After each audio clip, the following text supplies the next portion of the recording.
Hello, everybody. Thank you so much for joining us for this weekly Whole Baby Love Tidbit.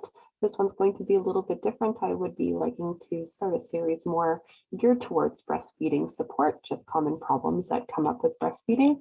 So the first one that I wanted to do was clogged milk ducts and mastitis.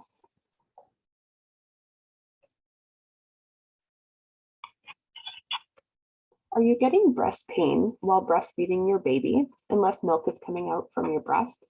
Maybe notice a sore lump or experience in breast engorgement. A clogged duct or mastitis could be to blame. Milk ducts are the channels in your breast that the milk goes through to get through the nipple. If a duct gets plugged, you may have a sore breast. You may also notice redness or a lump or it being just really firm in the area. But do not worry, the best thing to do is to actually keep on breastfeeding, right? To keep that flow going. Plugged ducts will almost always resolve on their own without any sort of special treatment within 24 to 48 hours after it's starting. And during the time the block is present, the baby may be fussy while breastfeeding on that side, just because the flow is slower than usual. But this is probably due to the pressure of the lump collapsing other ducts. But it's good to still have babe on that breast. So what causes a clogged milk duct? Again, the root cause of a clogged milk duct is usually something that prevents the breast from draining fully. This may be anything from pressure on your breast, from too tight of bras that you're wearing, or feedings that are too infrequent so that you need to feed more. Clogged ducts and mastitis may even be caused by the way that you're feeding your baby. So for example, if your baby likes the one breast over another, it may lead to clogs in the less frequent used breast. Latching issues and sucking problems are other situations that may provoke a little bit of a backup of milk. And there's also certain risk factors that may make you more likely to develop a plugged duct. So already having a history of mastitis while nursing, you've had it before, cracked skin or nipples, inadequate diet, smoking, or stress and fatigue. How can I prevent getting a clogged duct? So breastfeeding often, so at least 8 times every 24 hours and including throughout the night. Positioning your baby with their nose or chin pointed to the sore spot. Using different breastfeeding positions. I will later on show some different positions to kind of give you an idea that will help to drain the areas of your breast. Taking a shower, so the warm water will help even just help with the letdown. Massaging your breasts or placing warm wet cloths on them before feeding. Massaging from behind the lumpy area towards the nipple while feeding. Draining one breast well before switching sides and making sure that you switch.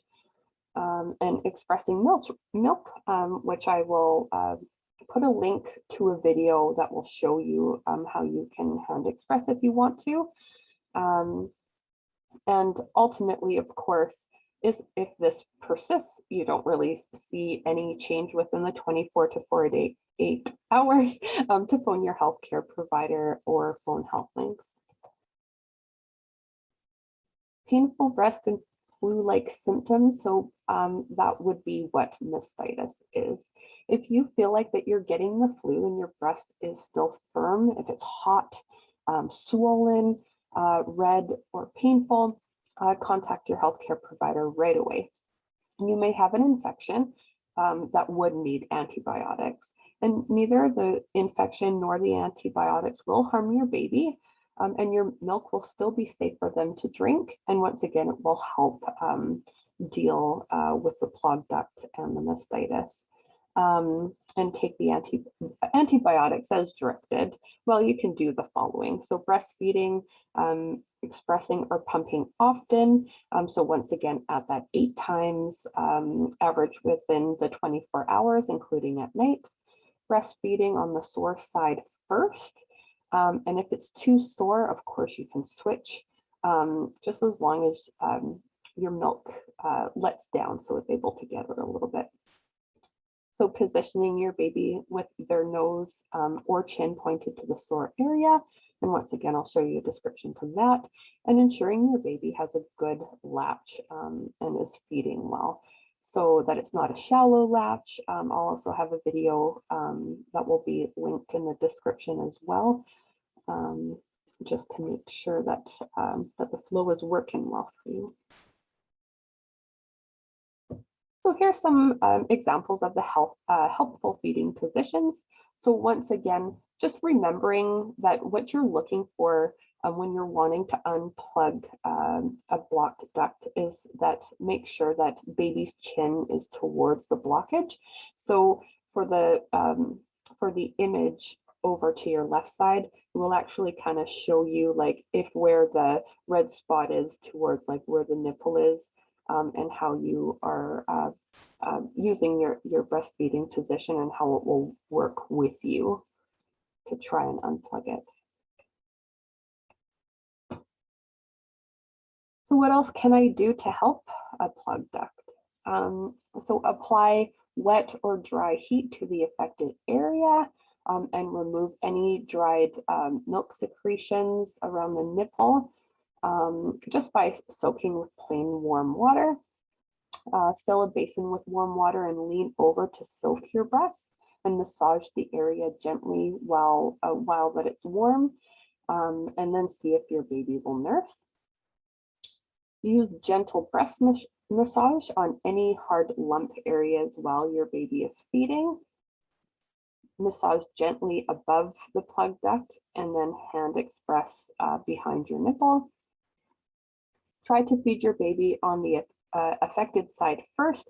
I know that some of these are kind of repeating, but it's just so that you remember how to do it and how frequently on the plug side is really important. If possible, loosen restrictive and constricting clothing. Go braless if you can. If you're at home, try just go braless for a few days. A more unusual treatment, which is successful for some mothers, is to hold the flat end of an electric toothbrush against their plug duct. So I guess just like the vibrations to help clear it. Ensure your breasts are soft and comfortable at the end of feedings to try avoid further engorgement, so that the breast isn't just like stiff. You can tell when it's like full of milk compared to when it's released the milk. Check your positioning and how you're attached. So like we were saying before with the latch, to help with the optimal draining of the breast, like how we were showing before. If you've seen the picture of like the how you do like the dangle position, so you're kind of like working with gravity and it's going down. Applying cabbage leaves. I've also heard potato slices, believe it or not, but more of the cabbage leaves is and often recommended as like a treatment for mastitis, and it is not, but not recommended as a treatment for plug ducts. And just remember to try and, don't be discouraged. Make sure that you reach out for help. Breastfeeding isn't always easy, especially when complications arise. And don't get discouraged. It's worth the work for sure. Just building that attachment with babe and being able to give your breast milk if you can. Everybody's story is different. But if you reach out for help when you need it, there are some really great local resources that are available to you nearby to help you. And I will put some links in the description down below, just like the Leche League, any of your local public health nurse, if you're already seeing your doctor, or seeing like a lactation specialist, that they can just take a look and give you more advice. They know exactly what they're looking for, whether babe doesn't have a good latch, different things like that. And you guys have a great day.